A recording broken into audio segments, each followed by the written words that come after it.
Hello， 大家好，歡迎大家翻嚟風浪中史嘅 YouTube Channel， 我係 TK。嗱，今日咧想同大家講一講咧，就係10月3號咧教育局最新頒布嘅呢個優化高中中國歷史科課程框架。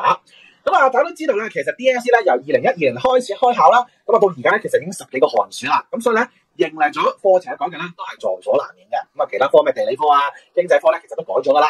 咁啊，去到2025年嘅1月份咧，課程發展議會咧就終於成立咗呢一個優化高中中國歷史科同埋歷史科嘅課程工作小組。咁咧，最終咧就喺琴日咧就頒布咗呢一個咧中史科嘅優化課程框架。咁咧嗱，而家咧就係淨係講咗少少課程內容，未完全咧係講晒嗰個考評安排嘅。咁但係我哋都可以睇到少少端倪。咁今日呢條片啦，主要咧想同大家咧去睇一睇嗰個課程內容嘅更新。咁啊，特別我哋比對翻。喂，其實嗰個嘅舊嘅課程係點樣咧？或者我哋話初中嘅課程係點樣咧 ？OK， 好啦，第二咧就係咧亦都發表一下咧我對於呢個課程改革嘅看法嘅咁樣。好，嗱冇問題咧，我哋就開始啦。好啦，嗱首先咧，你會見到嗱課程目標咧，我哋高中中史科咧係一如既往，秉持咗3個重點。第一個咧就係建構歷史知識，希望學生咧係掌握呢一個研習歷史嘅技能，同埋咧為佢哋係培養呢一個積極態度同埋價值觀嘅。咁呢個係冇變。咁但係咧，你會發覺啦，就係2025年啊，可能係一個咧即係新時代啦。OK， 咁所以我哋咧會更加強調咧，就希望學生咧係要對史事有正確嘅看法，係樹立正確嘅歷史觀同埋正確嘅世界觀。咁呢個咧喺以往嗰個嘅課程指引入面咧就冇特別強調正確呢個字啦。咁有咩意味咧？咁大家就自行揣摩，我就多講啦。咁我哋正式咧開始講一講啦。究竟個課程其實講咗啲乜嘢咧？好啦，嗱，首先我哋先睇一睇咧，就係必修部分啦。咁嗱，其實咧。我哋知道咧，其實都係一樣咧，係分咗做甲部古代史，乙部就近代史，咁係冇變嘅。好啦，咁但係呢一個咧甲部上面咧，你會見到㗎，都係5個單元嘅。但係而家咧佢個5個單元嘅切割上面咧係唔同咗嘅。而家咧就將原本嗰個單元3魏晉南北朝同埋單元4咧隋唐咧就合併咗，變咗三國兩晉南北朝至隋唐。然後咧就將宋元明清嘅單元5咧就切開宋元。但而家變咗新嘅叫做宋遼夏金元嘅一個單元，同埋咧就係明清嘅單元。咁呢個安排咧，我相信咧就係佢係想針對翻咧就係過往咧其實係過度刪減呢個課題，尤其是咧就係宋元明清咧。如果大家知道咧就係現行高中中史課程咧讀宋元明清咧其實好冇癮嘅，因為咧淨係讀咧宋元嘅中央集權、明清嘅君主集權同埋呢個清初嘅民族政策。咁咧到到一牙都忽，其實你完全係掌握唔到咧嗰個時代咧嗰個脈絡嘅。好啦，咁而且咧仲係傳統史觀啊，咁嘅宋咧就永遠都講佢點樣積勤積弱咁樣，咁所有都好片面嘅咁樣。咁而家呢個做法咧，其實就應該係同初中咁樣銜接咗，因為初中咧其實自從改革之後咧，佢就係由呢個舊石器時代去到呢個隋唐咧，就擺中一做教，咁中二咧就教呢一個宋元明清。咁所以咧去到而家呢一個優化課程框架咧，其實咧都係加重咗咧宋元明清個比例嘅。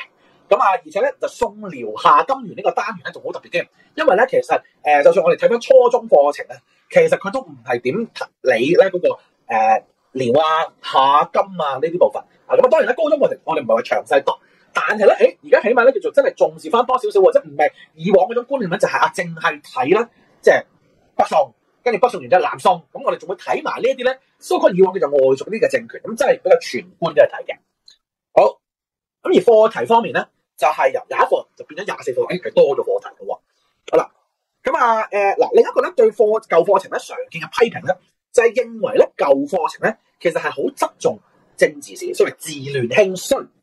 咁新課程咧，老實講，佢嘅名義上就話啦，係令到學生咧全面均衡地認識中國由古到今唔同方面嘅發展。咁而家佢舉咗例子添，就話兩漢咧就係你讀下呢個咧張衡嘅侯封地動儀，跟住咧司馬遷嘅史記由呢個選修德元三咧，選修德元三嗰度咧就調咗過嚟啦，就擺咗喺度。咁然後咧又讀下呢個咧孫思邈嘅千金要方同埋王羲之嘅書法嘅成就咁樣。咁但係咧雖然咧佢好似係即係加咗啲其他嘢落去喎。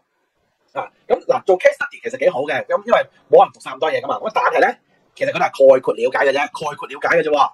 咁喂，概括了解，咁其實理論上即係寫唔到 essay 啦，係咪？寫唔到 essay。咁問卷入面咧就話啦，喂老師你建唔建議 MC 復辟啊？係嘛？咁讀咗個內容咧多咗咁廣啦，係咪？21課變24課喎。咁考 MC 係嘛？無可厚非啦，係嘛？咁唔通喂一舊課舊石器時代、新石器時代咩仰韶文化，唔通考 S 考唔到嘛？咁但係我哋又問一個問題啦，就係考 MC 唔係一個問題啦，甚至考 MC 唔係一個問題，但係如果呢啲所謂新加嘅呢啲so called 好多面向嘅歷史，其實都係攞嚟考下 MC 啊，考下呢啲填充啊，考下啲低階題型嘅話，其實我哋個課程係咪真係有變到叫做冇咁側重政治史咧？冇咁咯，少少咯，little bit 啊 ，OK。咁但係其實我哋都仍然係強調就治亂興衰。咁而佢呢個嘅改動，其實會唔會某程度上係令到本來已經好繁雜嘅課程，你明白喎？我哋成日話數學真係好繁瑣啊，即係叫做應該話啲學生好唔中意讀，好難讀，叫苦連天。喂，其實而家咁樣搞落去，再讀難讀啲啊，會唔會咧？其實咁呢個暫時當然係我推論啦，暫時我不得而知啦。好，咁跟住我哋再落去就睇下乙部嗰邊又點咯。咁乙部咧嗱，以往咧就3個單元，咁啊考 DSE 一樣啦，就係3條題目，係嘛？就係晚清、民國同埋呢個中華人民共和國。咁而家咧呢個中國近現代史咧就變咗5個時期。咁咧嗱，晚清咧明顯咧佢佔重咧係少咗嘅。咁然後咧就係中華民國咧2個時期啦。然後呢個中華人民共和國咧2個時期咧就毛澤東時候嘅社會主義建設，同埋呢個鄧小平以後改革開放嗰個年代啦。OK， 好嗱，咁跟住咧我哋就正式咧嚟睇一睇咧，就係啲課程框架啦。OK， 嗱，首先咧我哋就睇嗱呢一個咧左上角嘅咧咁東東咧，佢就係現行咧我哋高中中國歷史科咧個課程框架。嗱，我哋咧讀當然夏商周嘅時候咧，喺現行嘅制度入面咧，我哋就即係覺得概論咧其實太過零碎啊，真係嘅，因為老實講，哇你而家哇咩石器時代啊、夏商周啊嗰啲都要概括了解嘛，係咪？咁啊太課碎啦。咁所以咧以往咧就話咧就唔將佢咧列入呢個公開考試嘅考核入邊。咁主要咧就係講2個課題啦，就係周代封建同埋呢個咧就春秋戰國嘅政治與社會變動。好啦，咁咧而家咧嗱初中課程咧，咁當然大家知道初中課程咧就一定係咩都教晒噶啦，咁一定係講咩仰韶文化嗰啲噶啦。咁由呢個中華民族咧同早期國家嘅起源開始，咁啊講封建啦。佢係講呢一個咧春秋戰國嘅變動啦。嗱，其實同我哋本身個高中課程咧都係即係銜接嘅。老實講啊，即係因為呢個初中課程都係由舊嗰個變成新嗰個啦。咁所以咧，其實呢一 part 咧都你會見到其實銜接嘅。咁但係咧嗱，而家咧佢呢個新嘅高中課程咧，佢就更加似係佢真係同佢以往即係同佢啱啱咧改革完初中咧嗰個課程咧再銜接多咗啦。嗱，概略嗰啲咁啊，當然概略啦，即係嗰啲咩文化遺跡嘅特徵啊，中華文明嘅起源呢啲概略，我哋唔理啦。咁咧封建咧仍然係重點嚟嘅，OK，仍然係重點嚟嘅。佢仍然都係強調咧，就係要說明並分析咧，就係周代封建制嘅內容同埋咧係作用。咁我相信咧都係要掌握到嗰個兩次分封嗰個局面啦，係嘛？佢點樣咧係鞏固統治啊？點樣有利呢個民族傳承啊？咁呢啲都係一樣要讀噶啦。嗱，第二咧就係春秋戰國。春秋戰國咧，佢其實好明顯咧。舊課程咧就要強調西周春秋、春秋戰國，佢喺政治社會嗰個變動嘅。OK， 好啦，咁但係而家咧就唔係嘅。初中個課程咧，佢就已經係強調啦，就係你主要睇咧咩兼併戰爭、例行變法同埋百家爭鳴。OK， 咁而咧呢個高中課程咧都真係啦，就變咗政治變動嘅概況啊，以呢個商鞅變法做一個 case study 咧去講變法嘅大要啦。我同意咧，商鞅變法好重要嘅啊。咁但係咧而家就係原來 cut 咗社會變動嗰 part， cut 咗社會變動嗰 part，OK， 淨係睇政治喎。咁即係平民崛興啊，或者工商業發展嗰啲咯，城市發展嗰啲我哋完全唔理啦。OK， 咁啊嗱冇咗階級流動嗰 part 嘅，冇咗階級流動嗰 part 嘅。OK， 好啦，咁跟住咧百家爭鳴嗱，其實喺 DSE 課程咧，佢話百家爭鳴局面嘅形成，咁你其實理論上咧就係讀原因，同埋咧讀少少概況。咁有好多學校咧咪承襲舊制啦，嗱好多時候都會問下，其實咧，咁4個家派係嘛，邊個最切合君主需要咧？咁樣，咁但係實際上咧就唔係好啱個 syllabus，即係唔係好貼嗰個 syllabus。咁一般 DSE 都冇考呢樣嘢嘅。咁而家百家爭鳴咧，佢就喺呢個新課程入面咧就好強調啦，就係咧都係概括了解嘅啫，概括了解係咧就係法家同埋儒家。OK， 咁其實都唔係長讀㗎，都係兩個讀嘅啫，咁樣。咁所以你咁睇嘅時候咧，老實講咧，其實呢一個西周春秋戰國咧係應該讀嘅內容咧，佢闊咗，但係佢嘅深度咧係削咗噶，佢係冇咗咧嗰個春秋戰國嗰個社會變動，百家爭鳴嗰度咧再削一削嘅。OK， 好，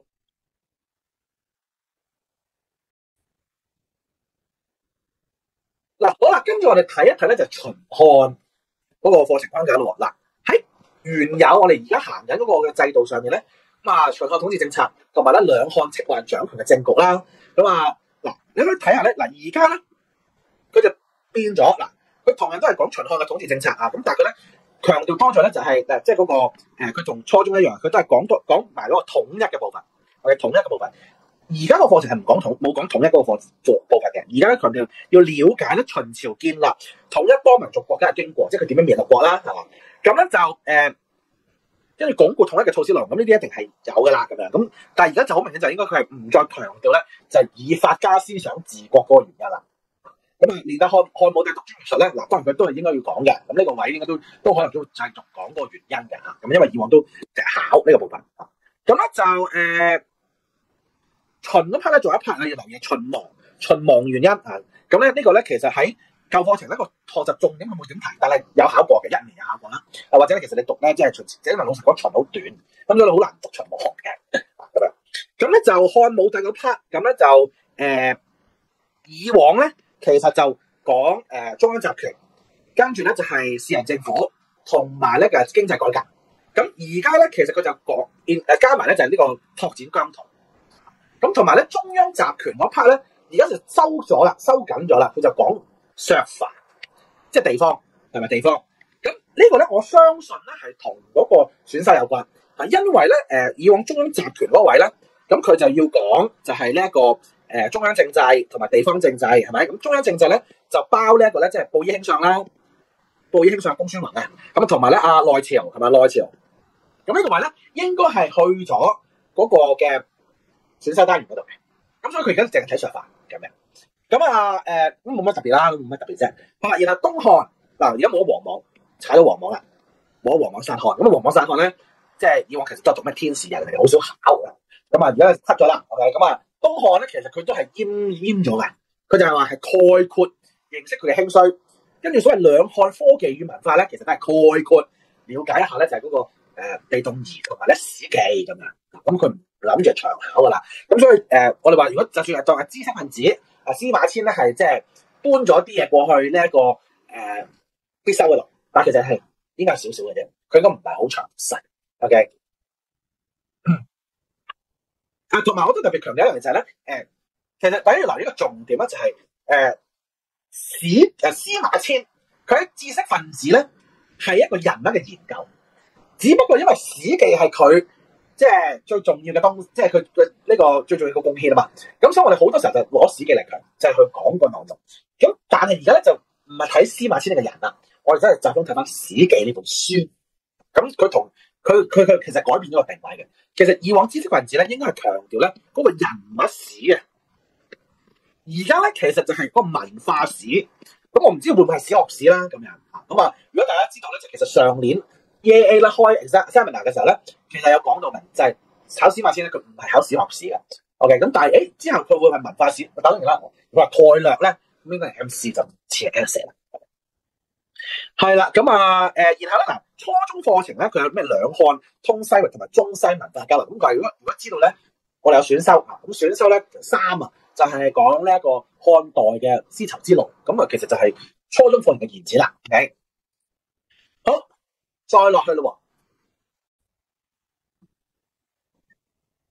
嗱，去到呢個單元3咧，講呢個魏晉南北朝。咁以往咧就係兩課，就北朝漢末容和，同埋呢一個咧氏族韓末。咁而家咧就徹底冇咗一個氏族韓末噶啦。咁其實咧喺初中課程咧都係都係兩堂講兩堂咧，就氏族嘅生活面貌嘅啫。而家冇咗啦，選修都冇嘅，冇咗啦。OK， 好啦，咁咧呢個係即係一個特別嘅位啦。OK， 咁因為咧其實兩晉南北朝咧，的確其實佢好重點嘅一個位咧，就係睇氏族嘅發展嘅。因為氏族發展咧係影響埋即係隋唐點解要搞呢一個咧科舉。咁而家咧佢唔講呢個九品中正制啊。我相信咧當然咧喺嗰個選修入面咧，因為佢有唐人科舉，咁可能會略提下咧就九品中正。咁但係九品中正咧而家就唔再長考啦。咁樣 OK。咁咧嗱，然後咧你會見到啦，就係咧三國加啲三國嗰啲概略嗰啲我唔多講啦，就講個歷史脈絡。咁然後咧，主要咧就係 keep 咗嗰個漢文帝漢化。咁咧嗱，北朝漢末容和咧都係冇咗噶啦，你見到冇乜點提嘅，有冇乜點提噶啦。咁就因為講啲都拗教嘅，老實講，咁啊講嚟都唔係好太大意思噶嘛。一個簡單政權更替脈絡咁讀咗佢就 O K 噶啦。咁我覺得呢個好合理嘅安排嚟嘅，係冇咁繁瑣嘅。好，再落去啦，咁咧就睇隋唐。嗱，隋唐咧就舊課程就開皇、貞觀、開元，而家 cut 到開元啦。其實咧初中課程咧都 cut 咗開元啦，初中課程咧呢個開元咧都變咗延伸部分。咁而家咧就係開皇、貞觀兩個啦。咁然後安史之亂咧，嗱其實以往咧就會嗰個課程本身係包埋咗所謂唐中葉後咧嘅政局，包括藩鎮啊、宦禍啊、黨爭嘅民變與唐嘅衰亡，係嘛？咁呢個喺初中課程都有提嘅。咁但係而家咧高中課程咧就唔再詳細考啦，一定係簡要了解啦。咁我其實近呢幾年咧 DSE 考安史之亂咧都冇好似13年咁樣考得好詳細後面藩鎮嗰啲嘢啦。而家通常都係問下就係安史之亂原因啊、安史之亂嘅影響啊，佢點解入陣轉相咁嘅。咁所以呢個咧我諗對個考評嚟講都差唔多。咁我就只係真係正式嘅制度上面咧，我就講就係簡要去了解嗰個始末。咁所以研造原因嗰啲咧，其實都而家都唔再係一啲即係以後都唔會係一個詳細會考嘅東西啦。咁然後咧科技史係概略了解啦，冇乜特別啦。但係我反而咧就覺得哇，即係初中嘅時候可以認識下啲婦女嘅生活面貌，係嘛？咁佢而家又唔講喎啦，原狀佢都冇講喎，佢都冇講，係啦。咁呢個真係好有趣啊。OK， 好咁宋元明清咧，我整體覺得其實佢係好過以前啲嘅，即係始終咧，即係以前咧真係太集中咩中央集權制，咁悶死啲學生係嘛？咁而家咧叫做多咗少少內容啦。咁咧你會見到啦，就係咧佢會中央集權咧仲喺度㗎啦，仲喺度嘅。咁仍然都繼續講影響內容影響啦。咁而家就要簡要同埋概括咧了解咧遼夏、南宋偏安啊嗰啲位。咁亦都了解科技史嗰啲都係概括啦咁樣。咁而咧元史咧就轉咗個重心嘅，行中於省咧就其實了解地方政治咧省就係好重要嘅。咁咧但係咧就咁多年啦考嚟咧嘅時候咧，好似好多老師咧其實都唔係好知點教啦，或者我哋考試嘅時候咧，即係考生都唔係好想揀啊。咁唔知係咪因為咁樣，咁就真係而家就唔再強調呢個行省制啦。咁就擺翻就係講咧呢個元代咧統一多民族國家嘅建立同埋咧歷史意義。咁呢個咧同嗰個嘅初中課程咧都係有聯繫嘅。你睇初中課程都讀過咩？蒙古嘅崛起拓展同元朝嘅建立咁樣。咁咧唔知道呢度咧佢會唔會佢都係想講建立啦，同埋歷史意義。佢會唔會講個民族關係？係啦，民族關係呢個好特別啦，因為咧同個元嘅亡有關係啦，因為係其實係嗰個漢蒙之間嘅矛盾嘅問題。咁但係呢度會唔會講咧？咁會唔會講個4級制咧？咁知道啦。好，再落去啦。明清明清咧明代咧佢一樣咧都仲係講君主集權、政治制度好特別。而家好真係拉出嚟嘅，好強調廢相同埋內閣嘅形成係嘛？咁呢個一定好重要㗎，因為咧。老實講，即係考咁多年明史咧，真係次次都考廢相嘅。廢相係真係好影響後面嗰個即係集權體制嘅咁樣。咁呢個係照 keep 啦。OK， 咁然後咧，但係佢多咗啲明史嘅，佢多咗啲咧概略了解明中葉咧對呢個咧邊疆嘅經歷係嘛？咁我哋又講倭寇南倭北虜咁樣會講翻呢啲啦。OK， 然後咧了解咧清康雍乾咧加強君主集權嘅措施同情況。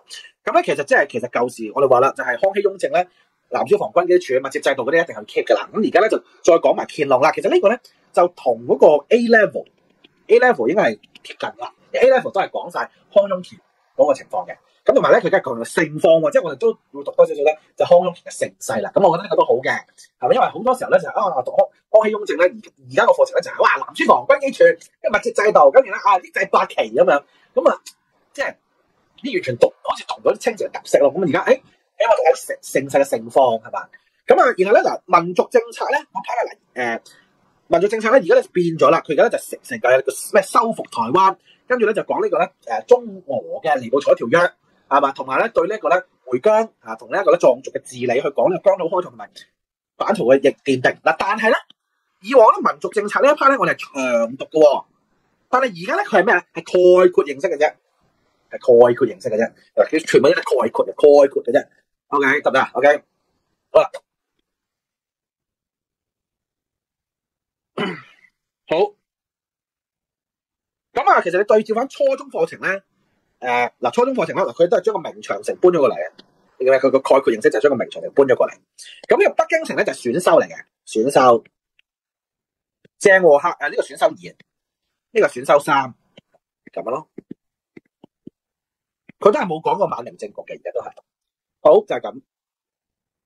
好啦，然後咧去到呢一個近代史啦，我哋講近代史。好啦，嗱近代史咧，我哋就睇晚清嘅部分先。咁晚清咧，你會見到咧，其實初中課程咧，佢就已經係強調就係第一兩次鴉片戰爭，即係鴉片戰爭同埋英法聯軍啦。跟住第二咧就係太平天國。嗱呢個咧喺舊高中課程咧，即係我哋而家現行嗰個制度咧，就唔係點講太平天國嘅，冇講嘅，唔好講，淨係洋務運動背景咧，你會提下呢個常勝軍係嘛咁樣。咁咧就然後甲午戰爭同埋列強劃分勢力範圍，跟住咧八國聯軍，咁然後咧嗰啲咩洋務運動啊、戊戌維新啊、清末新嘅咧都會照講嘅。OK 好啦，好咁，但係嗱而家去到呢個高中課程咧，我哋咧而家咧就唔再係咩列強的入侵同埋改革與革命咁樣分開啦。你見到初中課程咧都係合埋順時序講嘅，咁高中課程咧都係啦，列強侵華與救亡圖存之一，列強侵華與救亡圖存之二。OK 係掕翻嘅。咁我覺得呢個好啊，因為以往咧其實你順照教科書教咧，其實好多時候咧學生其實掌握唔到個時序。咁有好多老師咧就會跳嚟教啦，咁就教完鴉片戰爭就教呢個英法聯軍，就教呢個洋務運動。咁我自己都係咁教嘅。咁我覺得呢一個而家係真係改翻啱啊，叫做撥亂反正啦，係嘛？咁佢呢度係詳細讀嘅 ，OK 呢度係詳細讀嘅。咁然後甲午戰爭係詳細讀，但係咧戊戌維新咧就概括形式嘅啫，甚至咧呢個八國聯軍咧都係概括形式啊。咁戊戌維新老實講100日嘅，咁你概括形式我覺得都冇乜嘢。但八國聯軍又概括形式，咁我就覺得好奇怪啦，少少啦嚇。咁革命嗰度。因為最緊要咧就係 history 嗰邊咧，因為 history 咧都係概略形式啊。咁即係話大家都係概略形式八國聯軍喎。革命我就明少少嘅，因為咧革命咧喺 history 嗰邊咧係詳細讀嘅。因為大家如果知道咧，其實以往係好或者以後改革之後咧，其實都係強調清末新政同埋嗰個晚清革命即係改革與革命做埋咧就係嗰個現代化努力啊嘛咁樣嗰個評論。咁所以咧擺咗 history 咧，我覺得好合理。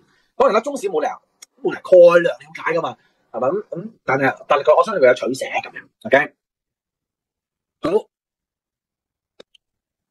然後咧再落去就係中華民國啦。嗱，中華民國咧分咗兩 part 先。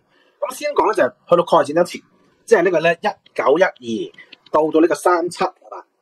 好，咁咧呢度咧就好多概略嘅，袁世凱就概略啦。OK，咁其實喺初中課程都冇點講添嘛。袁生就真係再概略翻啦。OK，咁咧共產黨背景嘅概略咧，呢個本身都概略嘅。國共都概略埋，國共分合都概略埋。咁呢個咧好似喺history 嗰邊咧就詳細咗啲嘅，好似放多咗嘅。長征嘅不嬲都概略，冇乜特別。而家講翻嘅。然後西安事變咧好中意考嘅，呢幾年考好多次西安事變。咁佢要了解嘅始末及說明佢嘅意義，咁佢接住呢個位都可能會可以詳細講嘅。咁呢個就係咁咯。我就好無奈係國共分合以為一個大嘅 chapter， 而家冇啦。咁外蒙西藏不嬲，即係其實呢幾年，即係呢10幾年有或者冇嘅啫。咁所以都冇乜好值得提，係嘛？好，再落去啦。抗日戰爭到呢個國共內戰係嘛？咁咧就其實呢 part 冇乜特別嘅，我覺得呢 part 冇乜特別，都係差唔多啦。都係差唔多啦，即係抗日嘅歷程啦。要了解呢一個抗日民族統一戰線建立同埋正面戰場同敵後主嘅敵後戰場咧抗戰嘅特點，然後呢講抗戰勝利原因，呢啲都係例牌咧講抗戰一定要識嘅嘢噶啦。咁然後和談嗰啲不嬲都係概括噶啦，呢啲係概括噶。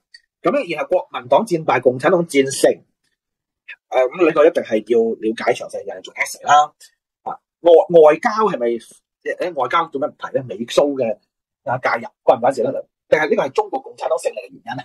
我唔知啦。但係唔知點解中國國民黨咧淨係佢哋正經軍外交咧 ？OK， 唔緊要，呢個都小事啫。好啦，落去中華人民共和國啦嘛。中華人民共和國咧，我哋就睇咧其實佢都係照 keep 住嗰個社會主義建設同埋文化大革命嘅，係啦。咁但係咧，就而家咧，其實佢好明顯咧係冇咁強調文化大革命作為一個大課題。OK， 佢而家咧就係嗱，首先第一，社會主義建設嘅制度嘅確立。OK， 嗱呢一 part 咧，同埋中華人民共和國成立咧係了解喎，佢唔係概略了解喎，即係話咧係詳細講嘅，要詳細講個歷史意義嘅。咁然後咧嗱，新中國建立初期嗰啲即係49到65啦，係嘛，都係詳細講政策挑戰調整。咁啊，但係佢而家就佢呢個課綱咧，我唔知可能簡略啦，就佢冇 list 嗰啲政治運動、經濟改革嗰啲嘢，可能之後會再補嘅。文化大革命咧應該都詳細嘅。咁啊，概況影響其實以往都叫概況影響啊，佢都係歷程同埋衍生問題。咁而家都係差唔多啦，老實講差唔多。咁所以我都相信其實有啲同學就會疑慮話文化大革命會唔會唔考原因？其實唔關事嘅，因為以往個 syllabus 都係咁樣寫都冇特別 mention 原因呢兩個字，佢應該都會提嘅即係呢個權力鬥爭同埋呢個路線鬥爭，呢啲其實都係 OK 嘅，得嘅，得嘅。好啦，然後咧就係新中國外交啲咧，冇咗對外關係啦，對外關係咧徹底係變咗 history 課題。而家呢度咧就概括認識嘅啫 ，OK 好係啦，跟住咧就改革開放係啦，呢個乜翻啊？冇咗對外關係。好，跟住改革開放，改革開放咧就梗係重要咗啦，係咪重要咗？咁啊，所以咧就會講多咗啦。我諗相信會講多咗。咁但係嗱，後面嗰啲咧都係概括認識啦，概括認識。咁啊，甚至係了解埋呢個中國特色社會主義新時代以來咧嘅中國綜合國力嘅提升。咁呢啲係概括嘅啫。咁啊，呢啲好正常，呢啲都係舊課程有嘅嘢嚟嘅。咁一國兩制都唔係新嘢嚟嘅，都係舊課程一直有嘅。舊課程不嬲都有咩內地與港澳台關係，只不過冇人教冇人考啫。佢自己強調翻概括認識，係會考翻啲 MC。咁嘅呢啲以往其實會考嘅時候咧，都係考啲短題目，都考唔到長嘅。OK， 好啦，咁啱啱講過，其實佢有好多課，有啲好多近代史課題咧，簡略認識。咁我相信咧就係佢同 history 嗰啲咧係互補。例如咧就係革命運動咧，你見到咧佢其實係講喺呢個 history 嘅課程咧，就真係要詳細讀呢個清末新政同埋呢個辛亥革命。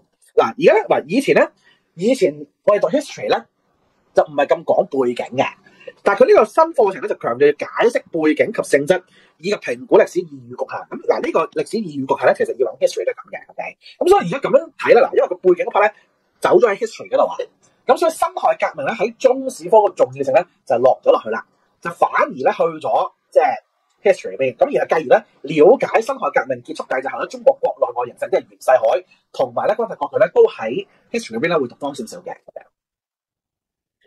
咁然後嗱，你會見到咧五四運動啦，五四運動咧就中史同埋 history 咧都咁強調嘅，咁呢個咧我相信因為單元一其實有嘅選修單元一，咁佢都要 keep 少少啦。咁二嚟咧就係都係對中國共產黨係個好重要嘅事情啦，咁所以就係 keep 嘅。OK， 咁然後咧 history 嗰邊咧就長講啦，長了解係嘛中國共產黨嘅成立、國共關係嘅發展。咁呢啲咧以往咧係國共關係嘅發展以往係中史課題。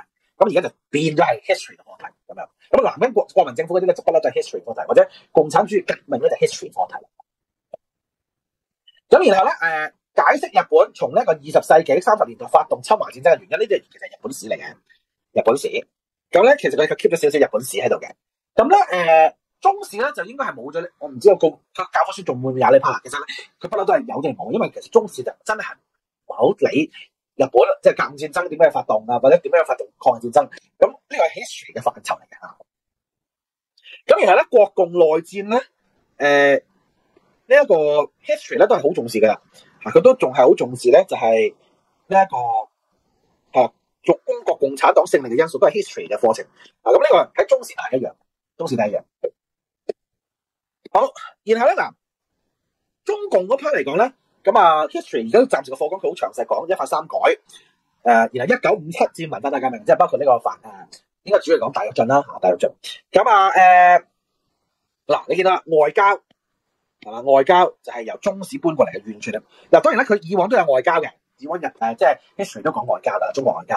咁而家就真係脫離中史啦，就變咗係 history 嘅內容啦，長講啦，要講佢點樣堅持獨立自主嘅方針，積極開拓外交局面嘅史事。OK， 咁嗱，因為呢啲即係日內瓦會議萬隆會議恢復聯合國席位呢啲真係好重視嘅，因為以往考咧考 history 咧，就係考中國同咩其他亞洲國家關係咁樣嘅啫。咁而家好強調啦，嗰啲日內瓦會議啊、萬隆會議嗰啲，即係中史嘅掉過嚟。然後係咯，咁啊呢個唔多講，係咪嗰啲唔分析啦？即係嗰啲我主要同中史有關嘅先幫我講。OK， 好，咁啊講咁耐，咁啊係時候講一講咧選修單元。好啦，嗱選修單元咧，其實就會比較上係即係跟翻香港高考嘅啲課程啦。例如咧嗱。佢呢個國家管治與制度組織咧有同學指出咧，佢同呢個內地高考咧接軌喎。咁我相信咧，佢喺擬定課程嘅時候咧，一定係有參考內地嗰個發展嘅。咁老實講，即係中史都參考美國咩係咪先？乜人參考中國㗎啦？咁但係咧，老實講，中國因為嗰個課程嘅歷史課程啊，咁佢咧係好長嘅，真係幾千年咧係講晒成個世界發生乜嘢。咁所以咧，其實內地咧嗰啲課程咧係完全係唔得深入嘅。咁所以其實你會見到咧，香港嘅課程咧仍然係佢有獨特性，就唔係話咩就大陸嘅。我相信咁咧，嗱你見到呢個所謂國家管治與制度組織咧，其實佢係 A level 咧嗰個重要制度入面搬出嚟嘅。A level 咧入面咧佢就重要制度咧就係叫做佢係有兩個大課題，一個咧就叫做歷代中央政制，一個咧就叫做選試制度。歷代中央政制咧就係由呢個秦漢嘅中央政制咧，就講魏晉南北朝啦、隋唐三省啦、宋代啦、元代啦、明代啦、清代啦咁樣。咁當然啦，即係因為喺課程入面咧，我哋喺即係宋代我哋會講中央集權啦，嘅必修啦。咁然後咧個明清咧我哋都會講中央政制啦。咁所以佢咧而家咧就抽咗呢個秦漢嘅中央政制同埋郡縣制咧，就擺咗落呢個選修度詳細探討。咁講完政治之後咧，就係唐明嘅科舉。唐明嘅科舉，咁咧我唔知咧佢唐明係咪即係包唔包宋咧？係咪包宋咧？咁啊呢個即係特別啦。可能因為王安石改革會 cover up 到一啲宋代科舉，可能係咁。咁咧就呢個科舉咧，其實就係制度史嚟嘅，即係選修四嗰度 keep 落嚟噶啦。咁啊，我覺得呢個 OK 啊，幾好。宋明改革咧，嗱呢個王安石改革咧就係選修3嗰度落嚟嘅，因為我過往咧讀選修單元3咧就係讀呢個王安石。咁啊，王安石咧我哋都真係主要係探討個變化為主。咁啊，佢而家就照講翻背景政策、背景措施成效咁樣。咁唯獨一個特別咧就係佢加咗呢個咧明代嘅張居正改革。咁呢個部分咧，我哋睇翻咧就高考咧，其實應該係經濟史嗰邊咧就講賦役咧就講一條鞭法，賦役嗰邊講一條鞭法。咁我相信咧呢個一定係重點啦，因為呢個係即係兩歲制之後咧呢個好重大嘅改革。咁啊，所以咧，我哋都相信佢係即係跟翻香港高考嗰個玩法嗰度去處理呢一個選修咁樣。咁然後咧就選修2咧就係經濟資源同埋社會發展。咁其實呢個位咧就 keep 咗好多咧地域與資源運用嘅 topic。咁啊嗱，包括啦，首先第一啦，嗱都係會考嘅時候咧都有考呢一個唐宋經濟重心論。咁啊，同埋咧，其實喺初中課程咧，其實我哋都講運河嘅重要性嘅，咁所以佢而家都係 keep 住呢個咧運河同江南開發嗰個經濟重心難嘅部分啦。咁然後咧，海外貿易、南海貿易咧，其實如果老實講，讀南宋臨安咧，都係會讀少少海上貿易，當然唔係詳細，但係而家佢會詳細啲讀啦，係咪？咁然後古代都城發展咧，嗱唐代長安咧就係 exactly 真係選修2類嘢嚟㗎啦，建設同埋經濟發展。咁咧北京城嘅建設同埋社會文化面嗱，你見到有分別喎。長安咧佢唔係探到文化，佢唔係探到胡風喎。OK， 即係佢都唔係探到羅蘭啊。咁咧明清北京咧，佢就真係講社會文化啦。OK， 文化咁啊，呢個係分別嚟嘅。咁明清北京嗰度咧，其實係初中課程嘅升級版嚟嘅，應該係 OK。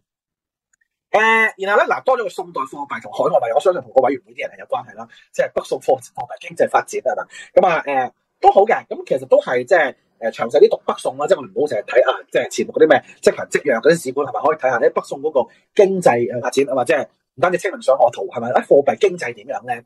幾好。好，咁然後咧就單元3就中外交往同埋文化交流。咁呢個咧就係交通史應該係交通史，打錯嘅交通史交通史。咁就係 cover 咗咧漢代嘅絲綢之路啦，明代鄭和下西洋係嘛。咁唐代遣唐使就新家啦。咁呢個要係冇考過嘅東西啦。咁明清之際西學東漸同中學西傳咧，呢嚿嘢咧就暫時唔知係乜嘢嚟嘅，即係唔知係咪同宗教史有關，係咪利瑪竇啊、馬禮遜來華嗰啲位咧定係其實中學西傳會唔會諗到廣州咧？係咪廣州13行貿易係咪有關事咧？咁啊呢個就唔知道啊，因為老實講，宗教同埋地域咧，其實都係有 cover 到呢啲所謂中外交往與文化交流啊。大家如果有讀地域咧，都知道咧，地域好中意考呢個13項咧點樣推動文化交流。OK 啊，咁就係咁咯。OK， 咁啊嗱，最後啦就講啦個平衡方面。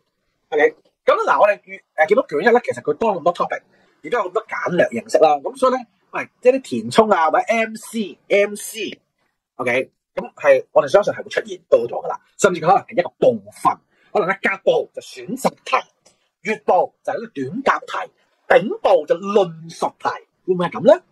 啊，有機會嘅 ，OK。咁尤其是咧 MC 咧，我諗咧嗱好處係好明顯嘅，其實咧，因為佢可以即係 cover 到唔同嘅時代，咁係確保學生咧係盡量去涉獵多啲唔同嘅時代嘅呢個有個簡單嘅認知啦。咁你話唔好咧，可能係即係。要睇個分額啦，要睇佢佔幾多啦。咁如果佢可能100分入面佔2成嘅，其實我覺得 OK 嘅。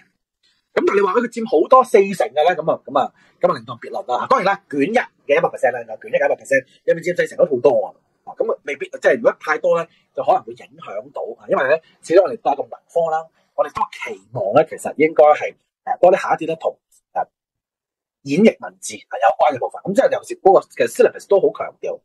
syllabus 我哋本身咧嗰個課程目標啊，都係想學生咧係能夠以一個通暢嘅文字去表達嗰個歷史，歷史嘅邏輯咁樣。咁所以咧，其實我哋都希望即係唔會係太多呢啲咧叫做低階嘅題型。咁會考咧，我覺得咧短答題咧就其實而家一定多咗好多噶啦，即係而家呢幾年你見到短答題，哇多得好緊要咁樣。咁但係我哋都可以見到咧，2025 DSE 咧。其實考評局嘗試咧係出翻多咗 essay 嘅喎，你見到咧佢今年有2條係嘛兩條咧係評論嘅題目，即係講隋唐治世究竟係呢一個隋文帝嘅基礎啊，定係呢一個唐太宗嘅個人能力？另一條咧五四運動究竟係政治影響大啲啊，定係文化影響大啲？